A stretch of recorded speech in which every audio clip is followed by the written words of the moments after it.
Amelia Sengklen, mahasiswa program studi Ilmu Komunikasi semester 5, Universitas Katolik Widya Mandira Kupang. Tujuan saya membuat video ini adalah untuk memenuhi ujian tengah semester mata kuliah Public Speaking.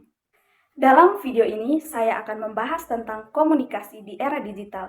Bagi teman-teman yang ingin mengetahui lebih dalam tentang komunikasi di era digital, silahkan simak video ini sampai selesai. Pertama-tama, kita harus tahu apa itu era digital. Era digital merupakan suatu keadaan atau kondisi kehidupan di mana semua kegiatan atau aktivitas kita itu sudah dipermudah dengan adanya teknologi. Jadi, dalam era ini, kita sudah terbantukan dan dimudahkan berkat adanya teknologi yang semakin maju dan pesat saat ini.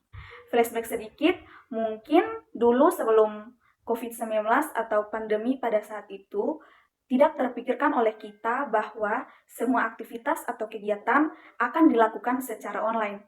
Misalnya, di dunia pendidikan, pada saat itu kita menggunakan beberapa bantuan aplikasi seperti Zoom atau Google Classroom untuk mendukung dan membantu kita dalam kegiatan belajar mengajar. Semakin berkembangnya teknologi, komunikasi pun ikut berubah.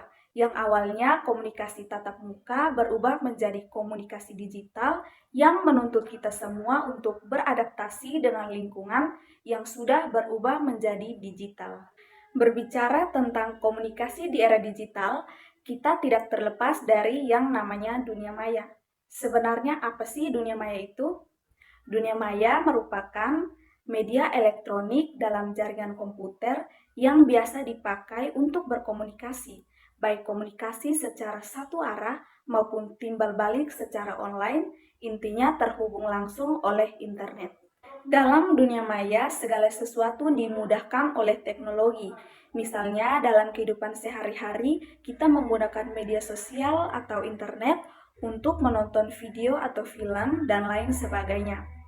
Komunikasi di internet adalah bagaimana cara untuk berkomunikasi dengan orang lain, baik itu menyampaikan pesan ataupun menerima pesan. Salah satu contoh kecil dari komunikasi internet atau daring, misalnya seperti pada saat kita melakukan Zoom meeting untuk rapat atau perkuliahan, lalu terjadi interaksi antara satu sama lain.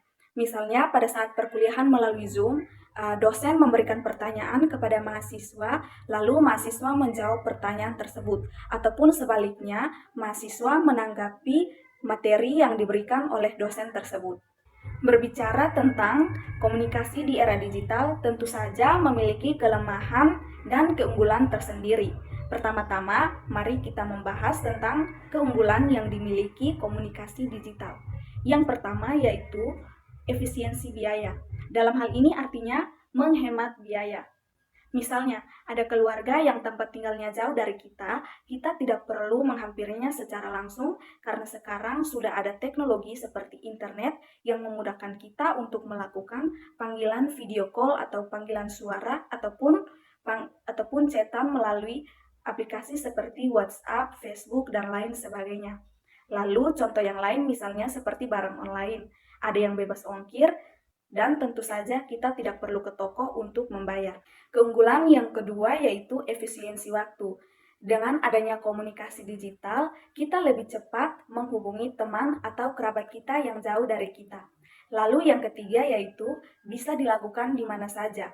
Pengguna dapat melakukan komunikasi di mana saja asalkan dalam koneksi dengan internet. Yang berikut kita akan membahas tentang kelemahan dari komunikasi di era digital.